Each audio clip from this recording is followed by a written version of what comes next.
Ma'am. சொல்லுமா. Patient பேர் சகுந்தலாங்க ma'am. அவங்களுக்கு வயசு 32ங்க மேம். அவங்க ஈரோட்லேருந்து கால் பண்ணியிருக்காங்க மேம்.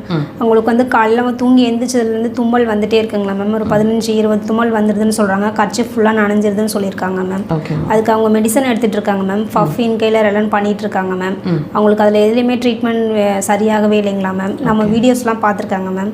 பார்த்துட்டு நம்ம அக்குபஞ்சரில் ட்ரீட்மெண்ட் இருக்கான்னு சொல்லி கேட்டிருக்காங்க மேம். அது வந்து நீங்கள் மெடிசன் எதுவும் இல்லாமல் கம்ப்ளீட்டாக க்யூர் பண்ணிங்களான்னு சொல்லி கேட்டிருக்காங்க மேம்.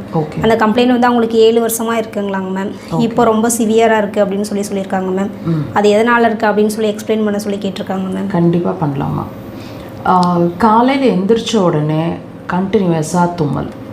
எத்தனை மணிக்கு எந்திரிச்சிங்கனாலும் ஃபஸ்ட்டு நீங்கள் செய்கிற வேலை தும்மல். இந்த சிரமத்தில் நீங்கள் பாதிச்சிட்ருக்கீங்க அப்படின்னா முதல்ல பாடி ஏன் இந்த மாதிரி உங்களுக்கு தும்மலை கொடுத்து என்ன சொல்லுது, என்ன சொல்ல விரும்புது. நம்ம என்ன நினச்சிக்கோம், உடனே டஸ்ட் அலர்ஜி நமக்கு இருக்குது, அதனால் அந்த தும்மல் வருதுன்னு நினச்சிட்டு வீட்டை க்ளீன் பண்ணுறது இந்த மாதிரி விஷயங்களை செஞ்சு மெயின்டைன் பண்ணிகிட்ருப்போம், அல்லது மெடிசன்ஸ் எடுத்து மெயின்டைன் பண்ணிகிட்ருப்போம். ஆனால் மற்றவங்களோட கம்பேர் பண்ணும்போது நம்ம ஏன் அதில் பாதிக்கிறோம், என்றைக்காவது யோசிச்சுருக்கீங்களா? கண்டிப்பாக அதை தாங்க யோசிக்கணும் முதல் விஷயம். அப்போ தான் உங்கள் பாடி உங்களுக்கு என்ன சொல்ல விரும்புது, அதை நீங்கள் எப்படி சரி பண்ணி கம்ப்ளீட்டாக அதுலேருந்து வெளியே வர முடியும். பார்க்கலாமா?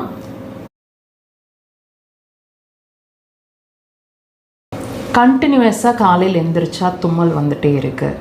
எப்பவுமே சளி இருந்துகிட்டே இருக்க மாதிரி இருக்குது. தொண்டையில் மூக்கில் இருந்த சளி உள்ள தொண்டையில் விழுந்துகிட்டே இருக்கிற மாதிரி இருக்கிறது. தொண்டை கட்டிக்கிற மாதிரி இருக்கிறது. காதோட கீழ்ப்பகுதிகள் காது அடிக்கடி வலி எடுக்கிற மாதிரி இருக்கிறது.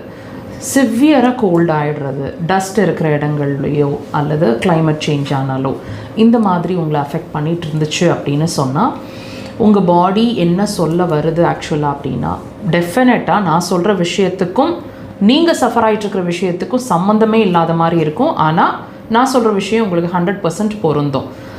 இந்த பிரச்சனை, அதாவது உங்களோட நுரையீரல் சார்ந்த பிரச்சனை இருக்குது அப்படின்னா மலக்குடல் சார்ந்த பிரச்சனை இருக்குதுன்னு அர்த்தம்.